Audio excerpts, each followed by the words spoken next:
नमस्कार ভিউয়ার্স, তোমাদের সকলকে ডেস্টিনেশন কি ইউটিউব চ্যানেলে স্বাগত। দেখো আমরা আজকে যে 8 নাম্বার প্র্যাকটিস সেটটা আছে সেটা নিয়ে আলোচনা করব, ঠিক আছে। তো প্রথমে যে প্রশ্নটা আছে সেটা দেখে নাও। প্রশ্নটি কি আছে দেখে নাও। সুলতানি আমলে ইকতা বলতে কি বোঝাতো, ঠিক আছে। সুলতানি আমলে ইকতা এক প্রকার অভিবাদন, নাকি একজন গুরুত্বপূর্ণ কর্মচারী, নাকি কোনো গ্রাম বা বিশেষ অঞ্চলের ভূমি রাজস্ব অনুদান, নাকি উপরের কোনোটিই নয়। তো দেখো ইকতা প্রথা চালু করেছিল সুলতানি আমলে, সেটা হচ্ছে কি ইলতুৎমিশ, ঠিক আছে। তো এখানে ইকতা কথার অর্থ হচ্ছে কি যে বেতনের পরিবর্তে জমির দানকে বলা হতো কি ইকতা। তো এখানে সঠিক উত্তর হচ্ছে কি অ্যান্সার সিয়েরটা, যে কোনো গ্রাম বা বিশেষ অঞ্চলের ভূমির যে রাজস্ব অনুদান সেটাই ছিল কি ইকতা প্রথা, ঠিক আছে। এরপর দেখো যে ইকতা প্রথা এটা প্রচলন কে করেছিল, ইলতুৎমিশ, ঠিক আছে। ইলতুৎমিশ করেছিল। এবং গুলাম বংশের প্রকৃত সংস্থাপক যদি কাউকে বলা হয়, গুলাম বংশ বা দাস বংশের, সেটা হচ্ছে কি ইলতুৎমিশ। কারণ কি তিনি খলিফার কাছ থেকে খিলত উপাধিটা নিয়েছিলেন, কিন্তু যিনি গুলাম বংশের সংস্থাপক অর্থাৎ কুতুবউদ্দিন ऐबक তিনি কিন্তু খলিফার থেকে খিলত উপাধিটি নেননি, কিন্তু ইলতুৎমিশ সেটি নিয়েছিলেন, ঠিক আছে। এবং এই যে ইকতা প্রথা, ঠিক আছে, এই ইকতা প্রথার চালু করেছিলেন কে, ইলতুৎমিশ সুলতানি আমলে। এবং এটিকে সমাপ্ত কে করেছিলেন, সমাপ্ত করেছিলেন আলাউদ্দিন খলজি, ঠিক আছে। সমাপ্ত কে করেছিলেন, আলাউদ্দিন খলজি, এটাও কিন্তু মনে রাখবে, আলাউদ্দিন খলজি। এরপর দেখো এই আলাউদ্দিন খলজি তার যাতে কারাপশন না হয় তার শাসনকালে, তার জন্য তিনি ঘোড়ার উপর কি দাগ প্রথা চালু করেছিলেন, ঠিক আছে। ঘোড়া দাগার যে প্রথা সেটা কিন্তু তিনি চালু করেছিলেন।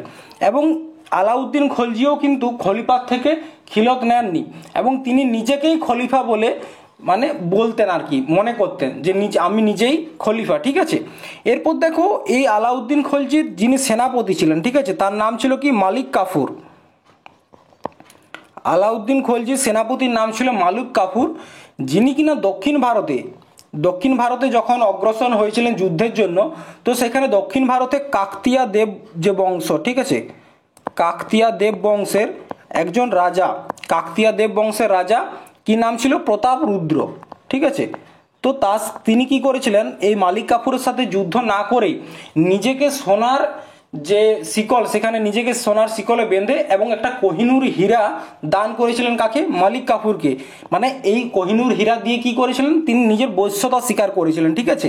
তাহলে এই যে কোহিনূর হীরার যে সিলসিলা, এটা কোথা থেকে চালু হয়েছিল, কাকতিয়া দেব বংশের, আমাদের যে সাউথ ইন্ডিয়া তার যে কাকতিয়া বংশ, তার যে রাজা প্রতাপ রুদ্র, ঠিক আছে, তিনি কি করেছিলেন, তিনি আলাউদ্দিন খলজির যিনি সেনাপতি ছিলেন মালিক কাফুর, তাকে দিয়ে তিনি বশ্যতা স্বীকার করেছিলেন, ঠিক আছে।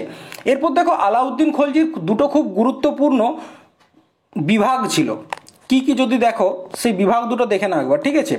একটা হচ্ছে কি, একটা হচ্ছে দিওয়ানে আর্জ, ঠিক আছে, গুরুত্বপূর্ণ, পরীক্ষায় এটার থেকে প্রশ্ন আসে, এটা নিয়ে আগের দিন একটা কোশ্চেন তোমাদেরকে করিয়েছিলাম, ঠিক আছে। সেটা হচ্ছে কি দিওয়ানে আর্জ, দিওয়ানে আর্জ, এটার অর্থ হচ্ছে কি দিওয়ানে আর্জ কিসের জন্য করা হয়েছিল, সৈন্য মন্ত্রণালয়, ঠিক আছে, সৈন্য মন্ত্রণালয়।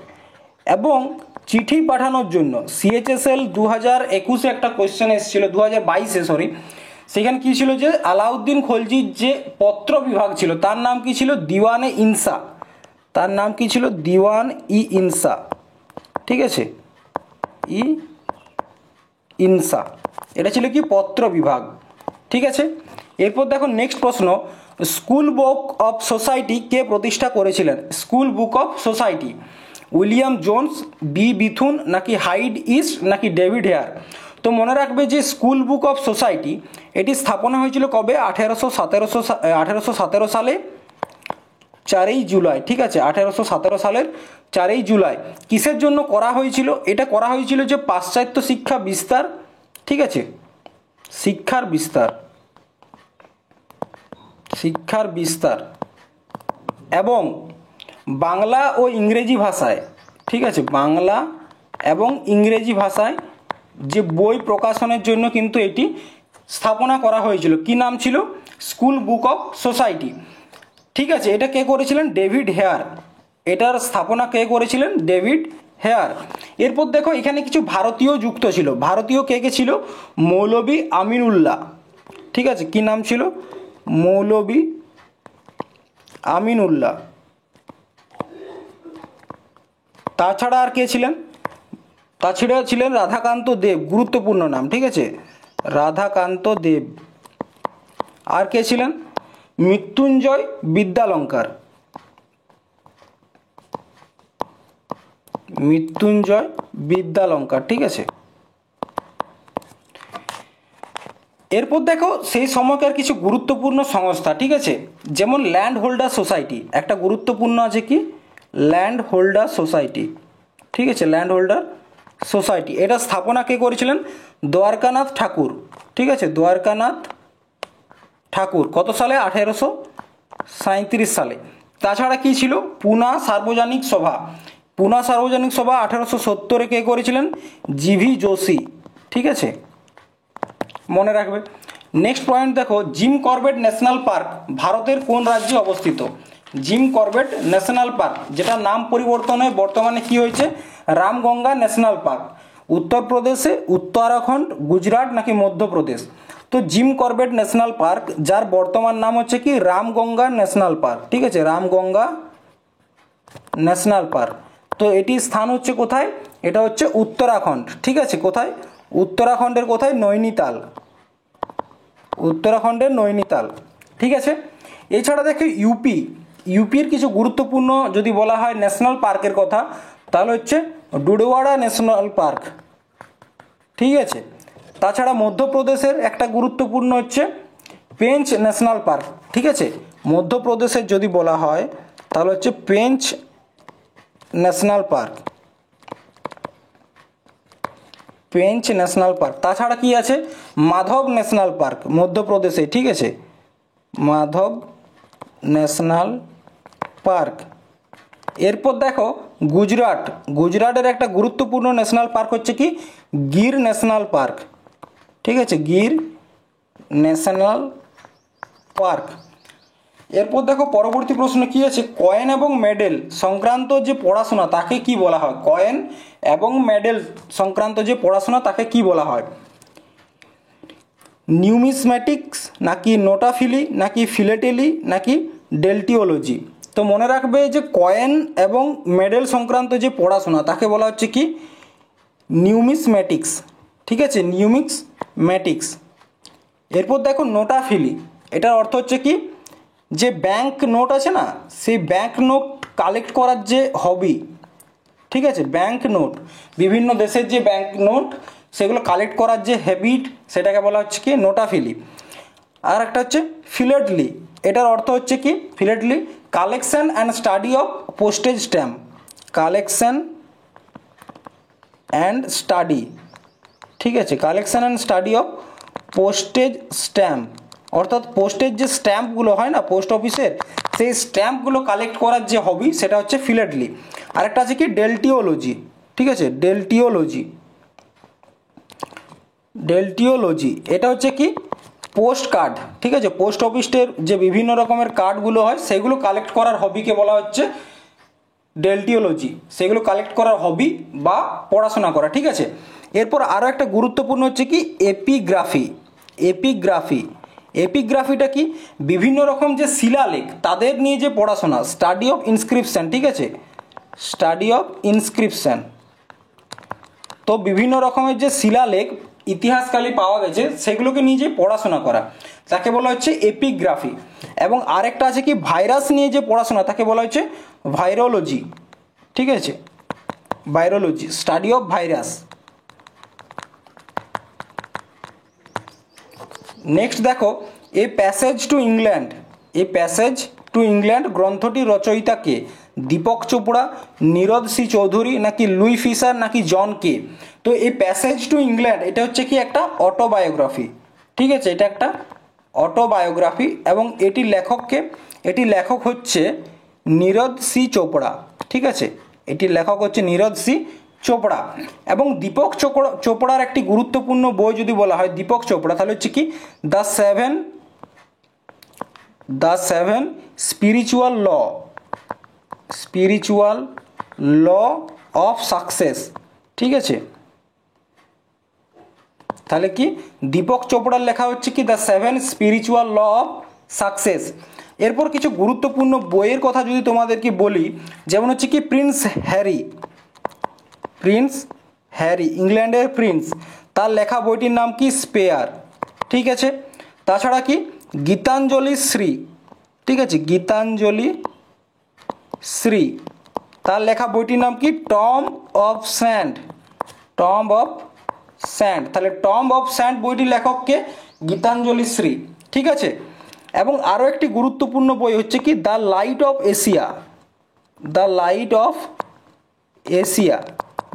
এশিয়া বইটির লেখককে জয়রাম রমেশ, তাহলে জয়রাম রমেশের লেখা কি দ্য লাইট অফ এশিয়া। এবং যদি প্রশ্ন আসে যে দ্য লাইট অফ এশিয়া কাকে বলা হয়, সেটা হচ্ছে গৌতম বুদ্ধকে, ঠিক আছে। এরপর দেখো আপাতকালীন হরমোন কোনটি, থাইরক্সিন, জিটিএইচ, অ্যাড্রিনালিন নাকি অক্সিটাইসিন। তো মনে রাখবে যে আপাতকালীন হরমোন যেটা আমাদের অ্যাড্রিনাল গ্রন্থি থেকে ক্ষরণ হয় তাকে বলা হচ্ছে অ্যাড্রিনালিন হরমোন, ঠিক আছে, অ্যাড্রিনালিন হরমোন। এবং অক্সিটোসিন হরমোন বা অক্সিটায়োসিন যে হরমোন সেটাকে বলা হচ্ছে কি লাভ হরমোন। আমাদের যে বিশ্বাস, ভালোবাসা এবং যে সেক্সুয়াল অ্যারাউজমেন্ট, ঠিক আছে, এগুলো সম্পূর্ণরূপে আমাদের কিন্তু যে অক্সিটোসিন হরমোন তার উপর ডিপেন্ড করে, ঠিক আছে। এরপর দেখো পরবর্তী প্রশ্ন কি আছে, মায়োপিয়া রোগে চোখের চশমায় কোন ধরনের লেন্স ব্যবহার করা হয়, অর্থাৎ মায়োপিয়া যে রোগ, সেই রোগের যে ব্যক্তি তার যে চশমা, সেই চশমায় কি ধরনের লেন্স ব্যবহার করা হয়, উত্তল লেন্স নাকি অবতল লেন্স নাকি বাইফোকাল লেন্স নাকি কোনোটিই নয়। তো মায়োপিয়া রোগটা অর্থাৎ কি যে দূরেরটা ব্লার দেখে, ঠিক আছে। মায়োপিয়া মানে হচ্ছে কি দূরের দৃষ্টি কম, অর্থাৎ দূরের দৃষ্টিটা কি হয়ে যায়, ব্লার হয়ে যায়, ঠিক আছে, যেখানে মাইনাস যে পাওয়ার থাকে সেটা লাগে, ঠিক আছে। তো মায়োপিয়াতে হচ্ছে কনকেভ, অবতল, মায়োপিয়াতে হচ্ছে কনকেভ লেন্স বা অবতল লেন্স ব্যবহার করা হয়, ঠিক আছে। এবং এটাতে কি বললাম, মায়োপিয়াতে দূরের দৃষ্টিটা ব্লার কিন্তু সামনেরটা ঠিক আছে। আবার হাইপারম্যাট্রোপিয়া বলে একটা রোগ আছে, হাইপারম্যাট্রোপিয়া, যেখানে কি হয় দূরের দৃষ্টিটা ক্লিয়ার থাকে কিন্তু সামনেরটা ব্লার হয়ে যায়, ঠিক আছে, সেটাকে বলা হয় কি হাইপারম্যাট্রোপিয়া। এবং এখানে কোন ধরনের লেন্স ব্যবহার করা হয়, কনভেক্স লেন্স বা উত্তল লেন্স ব্যবহার করা হয়, ঠিক আছে। হাইপারম্যাট্রোপিয়াতে কনভেক্স বা উত্তল লেন্স।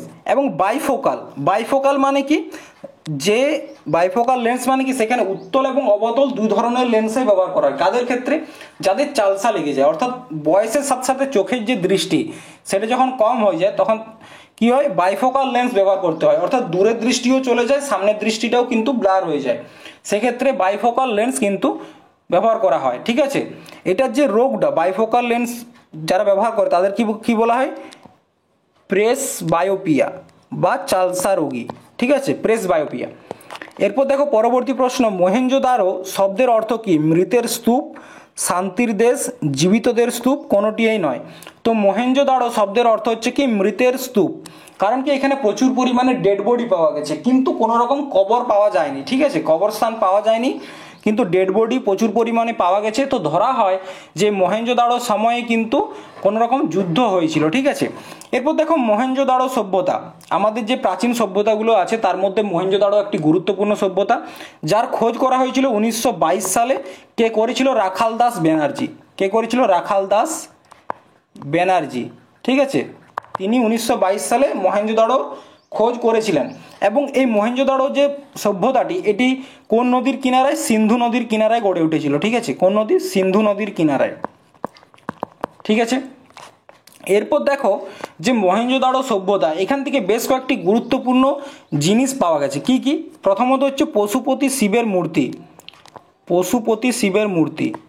ঠিক আছে, পশুপতি শিবের মূর্তি খুব গুরুত্বপূর্ণ। দ্বিতীয়ত কি পাওয়া গেছে, যে কাঁসার নৃত্যকী বা নর্তকী, অর্থাৎ এমন একটা মূর্তি যেখানে কোনো একটা মেয়ে নাচের ভঙ্গিতে আছে, সেটা কি ছিল, কাঁসার ধাতুতে তৈরি, ঠিক আছে। তাছাড়া কি পাওয়া গেছে, সভা আবাস, যেখানে কিন্তু কোনো রকম যে সভা হচ্ছে এরকম একটা আবাস, একটা ঘর পাওয়া গেছে। তাছাড়া কি সব থেকে গুরুত্বপূর্ণ হচ্ছে কি বিশাল স্নানাগার, ঠিক আছে, স্নানাগার, মানে সুইমিং পুল টাইপের পাওয়া গেছে, ঠিক আছে, বিশাল বড় একটা। এবং খাবার রাখার বা আনাজ আমরা যে চাষবাস করে সেই সব জিনিসপত্র রাখার জন্য কিন্তু একটা ঘর পাওয়া গিয়েছিল, আনাজ রাখার আবাস, ঠিক আছে, সেটাও কিন্তু পাওয়া গিয়েছিল। এরপর দেখো পরবর্তী প্রশ্ন, কোন মামলায় সুপ্রিম কোর্ট রায় দেন যে প্রস্তাবনা হলো ভারতীয় সংবিধানের অংশ? তো দেখো সংবিধানের ক্লাস যদি তোমরা করো সেখানে তোমাদেরকে দেখতে হবে যে বেশ কিছু গুরুত্বপূর্ণ কেসের কথা উঠে আসে, ঠিক আছে।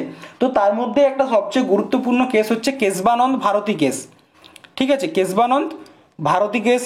তাছাড়া আরও কয়েকটি গুরুত্বপূর্ণ কেস হচ্ছে বেরুবাড়ি মামলা, গোলকনাথ মামলা এবং মিনার্ভা মামলা।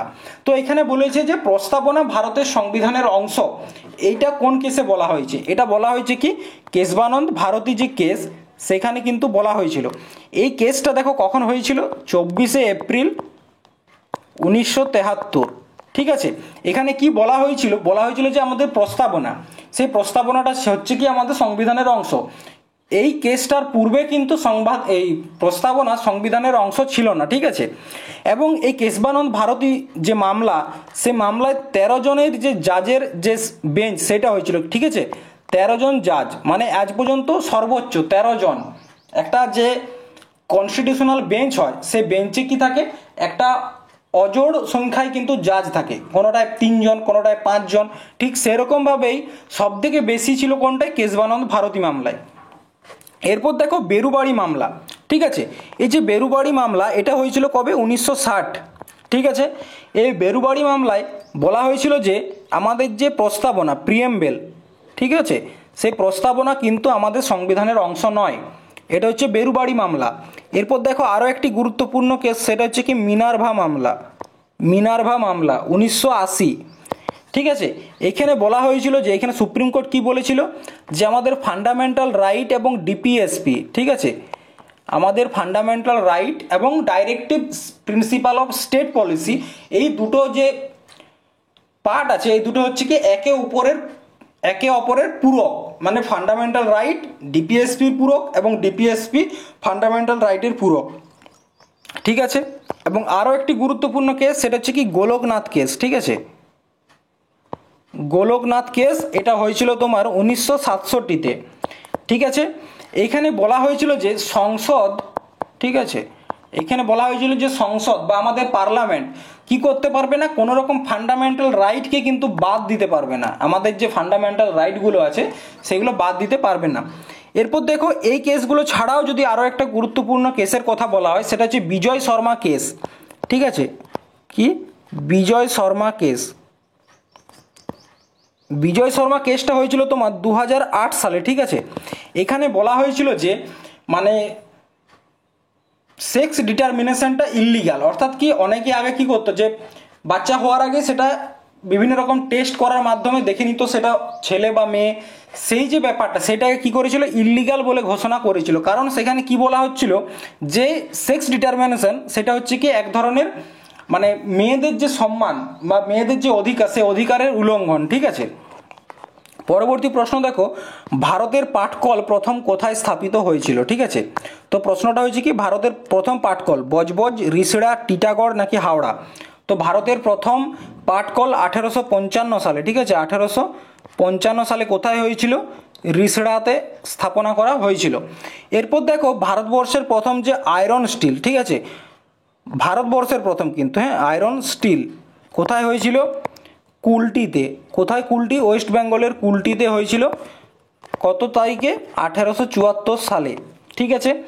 ফার্স্ট অ্যালুমিনিয়াম কারখানা, ঠিক আছে, ভারতবর্ষের ফার্স্ট অ্যালুমিনিয়াম কারখানা সেটি কোথায় হয়েছিল, সেটি হয়েছিল জেকে নগর, আমাদের আসানসোলের জেকে নগরে, ঠিক আছে, আসানসোল জেকে নগর 1937। এবং প্রথম সুতি বস্ত্রের যে কারখানা সেটা প্রথমে হয়েছিল 1818 সালে কলকাতাতে, ঠিক আছে, কিন্তু এটা অসফল ছিল।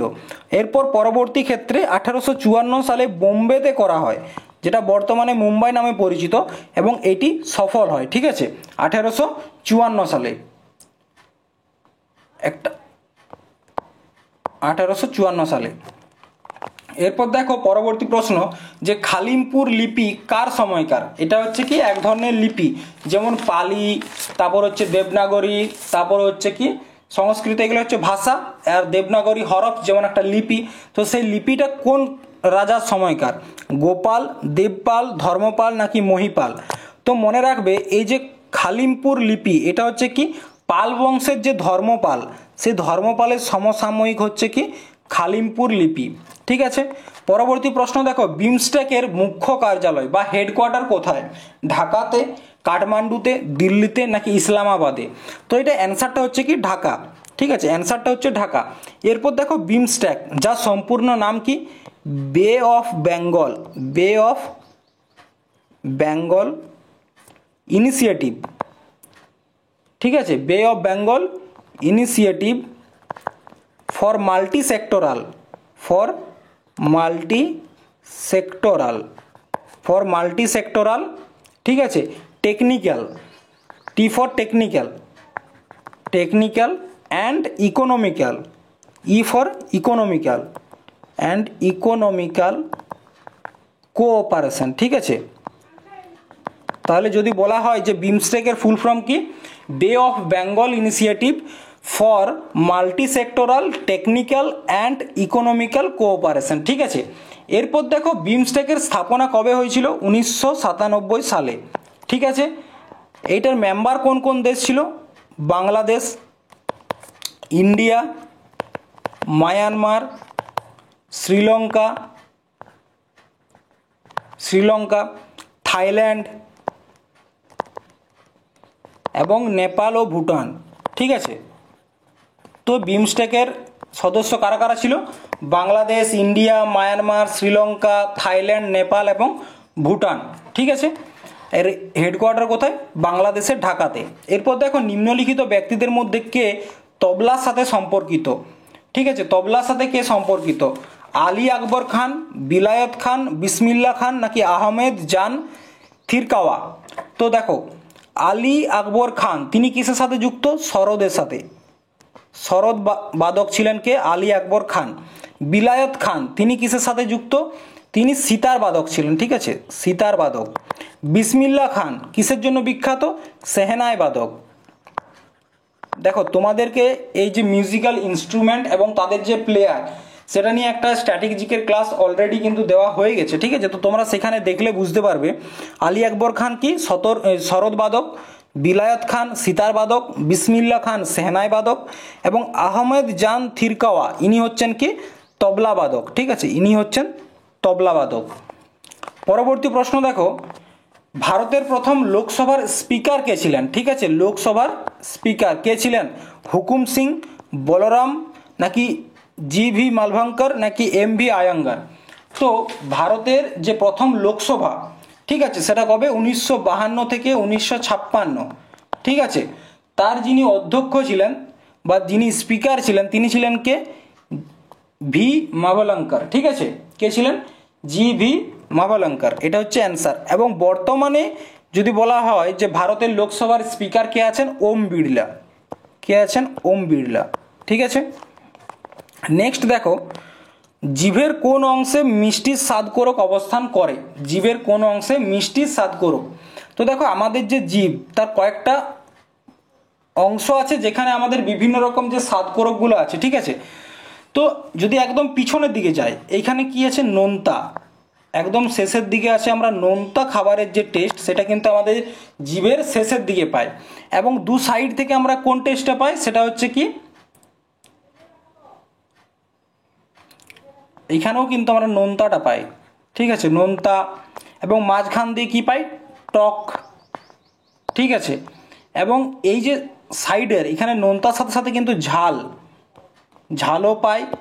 আবার এই যে অগ্রভাগ, এই অগ্রভাগে মিষ্টির সাথে কিন্তু ঝালের টেস্টটাও আমরা পাই। ঠিক আছে, তাহলে যদি বলা হয় যে মিষ্টির স্বাদকোরক কোথায় আছে, আমাদের জিভের একেবারে অগ্রভাগে আছে মিষ্টির স্বাদকোরক। ঠিক আছে,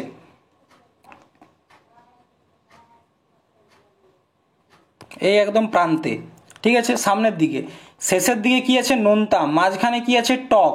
ঠিক আছে, মাঝখানে আছে টক।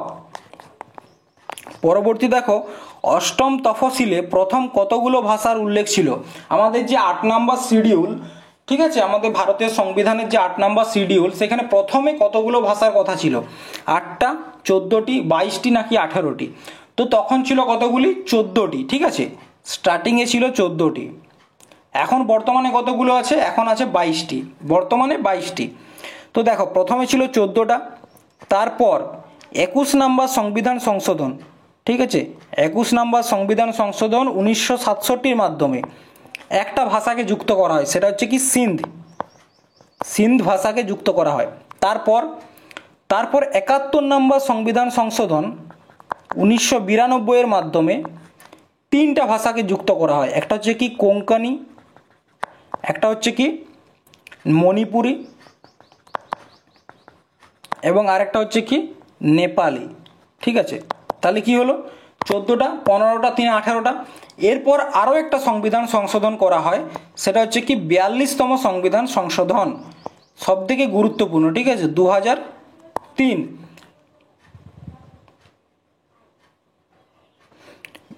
92তম, সরি 42 নয়, 92তম, ঠিক আছে। এখানে 4টা ভাষাকে যুক্ত করা হয়, একটা হচ্ছে কি বোডো, ডোগরি, मैथिली এবং সাঁওতালি, ঠিক আছে, সাঁওতালি। তাহলে কি প্রথমে ছিল 14টা, তারপর 21 নম্বর সংবিধান সংশোধনের মাধ্যমে সিন্ধ ভাষাকে যুক্ত করা হয়, তারপর 71 নম্বর সংবিধান সংশোধনের মাধ্যমে 3টা ভাষা কোঙ্কনি, মণিপুরি এবং নেপালি, এবং 92তম সংবিধান সংশোধনের মাধ্যমে বোডো, ডোগরি, मैथिली এবং সাঁওতালি, এই 4টা ভাষা যুক্ত করা হয়। তাহলে টোটাল আমাদের ভাষার সংখ্যা কটি এখন? 14, একে 15, 3, 18, আর 4, 22টি, ঠিক আছে। পরবর্তী প্রশ্ন দেখো, তত্ত্ববোধিনী পত্রিকার সম্পাদক কে ছিলেন? দেবেন্দ্রনাথ ঠাকুর, হরিশ্চন্দ্র মুখার্জি, শিশির কুমার ঘোষ নাকি সুরেন্দ্রনাথ বন্দ্যোপাধ্যায়? তো তত্ত্ববোধিনী পত্রিকা স্টার্ট হয় কবে? 16ই আগস্ট 1843, ঠিক আছে, এবং এটির সম্পাদক কে ছিলেন? দেবেন্দ্রনাথ ঠাকুর। সম্পাদক কে ছিলেন? দেবেন্দ্রনাথ ঠাকুর। পরবর্তী প্রশ্ন দেখো, নেলসন ম্যান্ডেলার আত্মজীবনীর নাম কি? The story of my life নাকি মাই লাইফ, না the struggle in my life, না a long walk to freedom? তো নেলসন ম্যান্ডেলা, ঠিক আছে, তার যে আত্মজীবনী, তার নাম কি? A long walk to freedom. খুব গুরুত্বপূর্ণ বই একটা, পরীক্ষায় কিন্তু এখান থেকে আসে, ঠিক আছে। এরপর দেখো পরবর্তী প্রশ্ন, তৈমুর লং কোন সুলতানি বংশের আমলে ভারত আক্রমণ করেছিল? খলজি বংশ, তুঘলক বংশ, লোদি বংশ নাকি দাস বংশ? তো তৈমুর লং ছিলেন কি একজন মঙ্গোলিয়ান শাসক, তিনি তুঘলক বংশের সময় কিন্তু ভারতে আক্রমণ করেছিলেন। সেই সময় ভারতের কোন সুলতান ছিলেন? মোহাম্মদ শাহ তুঘলক। কে ছিলেন দিল্লি সালতানাতের? মোহাম্মদ শাহ তুঘলক, মোহাম্মদ শাহ তুঘলক, ঠিক আছে। এরপর দেখো, পূর্বঘাট ও পশ্চিমঘাট পর্বতমালার মিলনস্থল কি নামে পরিচিত? তো দেখো, পূর্বঘাট অর্থাৎ কি গুজরাট থেকে একদম তামিলনাড়ু পর্যন্ত, এটা হচ্ছে পশ্চিমঘাট, এবং এদিকে রয়েছে কি পূর্বঘাট, যা একটু বিচ্ছিন্নভাবে আছে, ঠিক আছে। তো এই যে জায়গাটায় মিলছে পূর্বঘাট এবং পশ্চিমঘাট, যে জায়গায় এসে মিশছে তাকে কি বলা হয়? তো দেখো কোন জায়গাটায় মিশে জানো? ঠিক এই জায়গাটায় মিশে, এদিক থেকে আসছে কি পশ্চিমঘাট, এবং এধার থেকে কি আসে পূর্বঘাট। এই যে জায়গাটায় মিশছে এটাকে কি বলা হয়? নীলগিরি পর্বত, ঠিক আছে, এটা হচ্ছে নীলগিরি পর্বত। তাহলে প্রশ্নটা এসছে কি, যে পূর্বঘাট ও পশ্চিমঘাট কি নামে পরিচিত? নীলগিরি পর্বত, ঠিক আছে। তো আজকে যে প্রশ্নগুলো ছিল, দেখো আজকে সব প্রশ্নগুলোই কিন্তু তোমাদের সাথে ডিটেলসে আলোচনা করেছি, এবং তোমরা জানো যে আমরা ডেলি যে প্র্যাকটিস সেট সেগুলো কিন্তু ডেলি আপলোড হচ্ছে। অলরেডি যে প্র্যাকটিস সেট 7 নাম্বার সেটা কিন্তু আপলোড হয়ে গেছে, যেটা লিঙ্ক তোমরা ডেসক্রিপশন বক্সেও পাবে, এবং বা প্লেলিস্টে গিয়েও দেখতে পারো, ঠিক আছে। এরপর যদি ক্লাসগুলো তোমাদের ভালো লাগছে তাহলে অবশ্যই চ্যানেলটিকে সাবস্ক্রাইব করবে এবং তোমার বন্ধুদের সাথে শেয়ার করবে, ঠিক আছে। এবং পিডিএফটা পাওয়ার জন্য কি করতে হবে তোমাদেরকে? আমাদের যে টেলিগ্রাম চ্যানেল বা হোয়াটসঅ্যাপ গ্রুপ সেখানে যুক্ত হতে হবে। থ্যাংক ইউ, ধন্যবাদ, জয় হিন্দ।